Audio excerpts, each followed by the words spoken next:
আসসালামু আলাইকুম। Online education পেজে সবাইকে স্বাগত।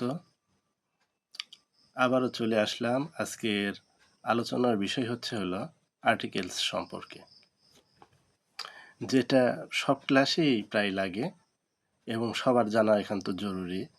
শুধু শিক্ষা জীবনে না, চাকরির বিভিন্ন পরীক্ষায়, নিয়োগ পরীক্ষায়, অ্যাডমিশন টেস্ট, প্রত্যেক ক্ষেত্রে আর্টিকেল লাগে। তো যাই হোক, আজকে আমরা আর্টিকেল সম্বন্ধে আলোচনা করব।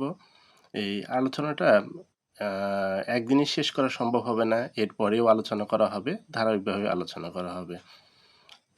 তো শুরু করা যাক আর্টিকেলের একেবারে প্রথম থেকে, যাতে আমাদের বুঝতে অত্যন্ত সহজ হয়। ধন্যবাদ সবাইকে পেজে অ্যাড হওয়ার জন্য। তো প্রথমেই বলে রাখি, এই আর্টিকেলস সম্বন্ধে আজকে আলোচনা হবে। এই আর্টিকেলস শব্দের অর্থ না জানলে তো আর হয় না। আর্টিকেলস শব্দের অর্থ হলো নির্দেশক। আর্টিকেলস শব্দের অর্থ নির্দেশক। এই আর্টিকেলটা দুভাবে বিভক্ত, ইনডিফিনেন্ট আর্টিকেল আর একটা হলো ডিফিনেন্ট আর্টিকেল। ইনডিফিনেন্ট আর্টিকেল অনির্দিষ্ট বাচক নির্দেশক, আর ডিফিনেন্ট আর্টিকেল নির্দিষ্ট বাচক নির্দেশক। তো ইনডিফিনেন্ট আর্টিকেল এটা সাধারণত এন দ্বারা পূরণ করা হবে, আর ডিফিনেন্ট আর্টিকেল যেটা সেটা দি দ্বারা পূরণ করা হবে। তাহলে এ, এন এবং দি, এই তিনটাই হলো আর্টিকেল। এটা হলো আর্টিকেলের মূল বা বেসিক। আরেকটা কথা আমাদের জানতে হবে, এটাতে যেটা বিশেষ করে দরকার পড়বে আমাদের, vowel and consonant. Vowel and consonant অবশ্যই আমাদের জানতে হবে। ভাওয়েল হলো এ, ই, আই, ও, ইউ। এই কয়টা হলো এ, ই, আই, ও, ইউ। এটা হলো আমাদের ভাওয়েল। আর এই কয়টা বাকি রেখে আমাদের ইংরেজির যে 26টা বর্ণ আছে অ্যালফাবেটে, বাকিগুলো হলো কনসোনেন্ট। যাই হোক, আমরা এখন মূল আলোচনায় চলে যাব। আর্টিকেলের এখন মূল কয়েকটি নিয়ম সম্বন্ধে আলোচনা করা হবে। যেমন, শব্দের প্রথমে যদি কনসোনেন্ট থাকে সেখানে আমরা অবশ্যই এ বসাবো। যেমন আই হ্যাভ, এখানে কি আছে? C. C, A, E, I, O, U ভাওয়েলের মধ্যে নাই, তাহলে অবশ্যই এর সি হলো কনসোনেন্ট। তাহলে কনসোনেন্টের পূর্বে কি বসে? ইতিপূর্বে যেটা বলা হলো, এ বসে। ক্লিয়ার না? অত্যন্ত সোজা। সাধারণত কনসোনেন্টের পূর্বে এ বসে। আচ্ছা, আরেকটা নিয়মে যাওয়া যায়। শব্দের প্রথমে বলা হয়েছে, শব্দের প্রথমে যদি ভাওয়েল থাকে তাহলে বসবে হলো অ্যান। কিন্তু ব্যতিক্রমও আছে। সেই ব্যতিক্রমটা হলো, যদি উচ্চারণ ইউ এর মতো হয়, যদি শব্দটার উচ্চারণ ইউ এর মতো হয়, তখন অ্যান না বসে এ বসবে। যেমন ইউনিভার্সিটি,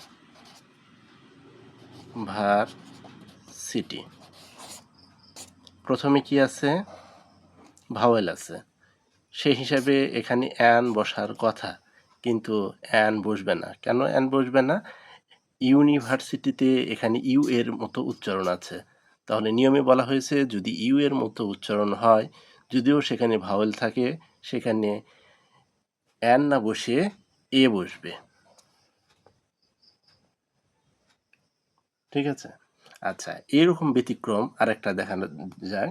সেটা হলো, শব্দের প্রথমে ভাওয়েল আছে, কিন্তু উচ্চারণ ওয়ার মতো হবে। যদি উচ্চারণ ওয়ার মতো হয়, তাহলে ভাওয়েল থাকলে অ্যান হওয়ার কথা, কিন্তু সেখানে আমরা এ দিব। যেমন ওয়ান আইড ম্যান, এক চকলা মানুষ বা এক চোখ বিশিষ্ট মানুষ। এখানে এই যে ওয়ার মতো উচ্চারণ হচ্ছে, প্রথমে ও আছে, এখানে আমরা যখন আর্টিকেল দিয়ে পূরণ করব তখন এখানে অ্যান হওয়ার কথা, কিন্তু উচ্চারণ ওয়ার মতো হওয়ার কারণে এখানে বসবে এ। মূলত এখানে বসার কথা ছিল অ্যান, কিন্তু উচ্চারণ ওয়ার মতো হওয়ার কারণে অ্যানের পরিবর্তে এখানে বসলো এ। আচ্ছা, আবার কিছু কিছু প্লুরাল নাম্বার, প্লুরাল নাউন যেগুলো আছে সেগুলো পূর্বে ফিউ, মেনি, হান্ড্রেড এগুলো থাকলে সেখানে অবশ্যই এ বসবে। যেমন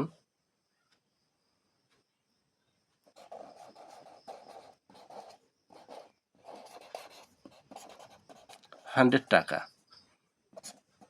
তাহলে 100 টাকা এটা হলো কি শত, প্লুরাল নাউন, এখানে বসবে এ। ঠিক আছে। আচ্ছা,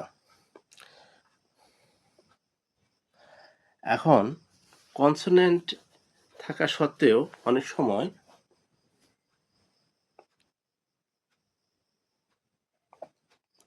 উচ্চারণটা ভাওয়ালের মতো হয়। যেমন যেগুলো ডিগ্রি আছে, যেমন দেখো এম এ,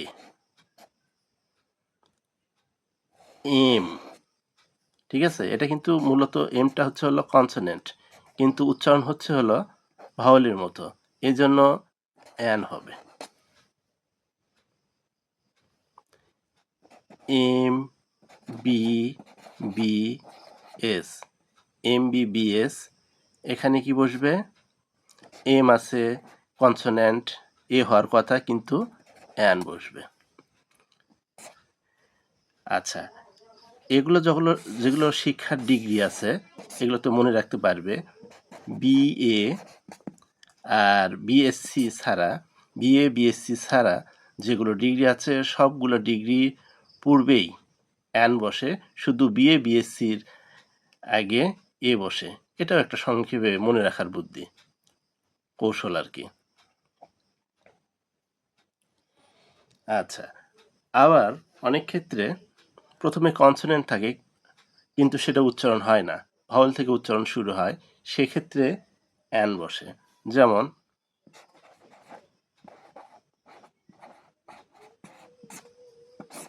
অনেস্ট, আমরা কিন্তু হনেস্ট বলি না, এখানে উচ্চারণ হচ্ছে হলো কি অনেস্ট, অর্থাৎ এইচ এর উচ্চারণ হচ্ছে না। যখন এইচ এর উচ্চারণ হচ্ছে না, এই ভাওয়েল থেকে উচ্চারণ শুরু হচ্ছে, তখন এখানে আর্টিকেল হিসেবে অবশ্যই অ্যান বসবে। অনুরূপভাবে এইচ ও ইউ আর, কি ঘন্টা, এটা আমরা বলি আওয়ার, হাওয়ার বলি না, আমরা বলি আওয়ার। তাহলে এইচ এর উচ্চারণ হচ্ছে না, ভাওয়েল ও থেকে উচ্চারণ হচ্ছে, তাহলে এখানে কি বসবে? অবশ্যই অ্যান বসবে। ঠিক আছে, ক্লিয়ার?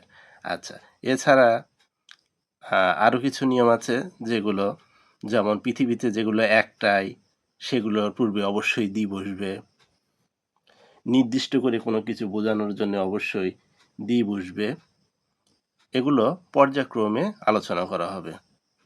তো যাই হোক, আজকে যে পর্যন্ত আমরা শিখলাম এটার একটা এক্সারসাইজ করে নেওয়া যাক। শুরু করে দেওয়া হোক এবার এক্সারসাইজ।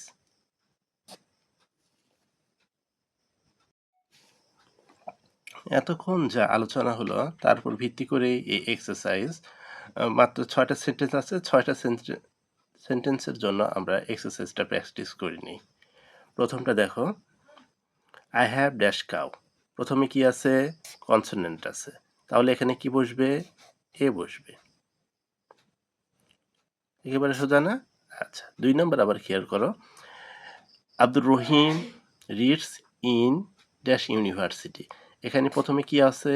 ভাওয়েল আছে, সে এখানে অ্যান হওয়ার কথা, কিন্তু আমরা নিয়মে আমরা কি পড়ে আসছি, যদি ভাওয়েল থাকে কিন্তু উচ্চারণ যদি ইউ এর মতো হয়, উচ্চারণ যদি ইউ এর মতো হয়, তাহলে কি হবে? অ্যান এর পরিবর্তে এ হবে। 3 number, I saw a one eyed man, ও ভাওয়েল নিয়ম অনুযায়ী এখানে অ্যান বসার কথা, কিন্তু কি বলা হয়েছে, যদি ওয়ার মতো উচ্চারণ হয়, ভাওয়েল থাকা সত্ত্বেও যদি ওয়ার মতো উচ্চারণ হয়, তাহলে অ্যানের পরিবর্তে এ বসবে। 100 এ বসবে। আচ্ছা, ডিগ্রির কথা বলা হয়েছে।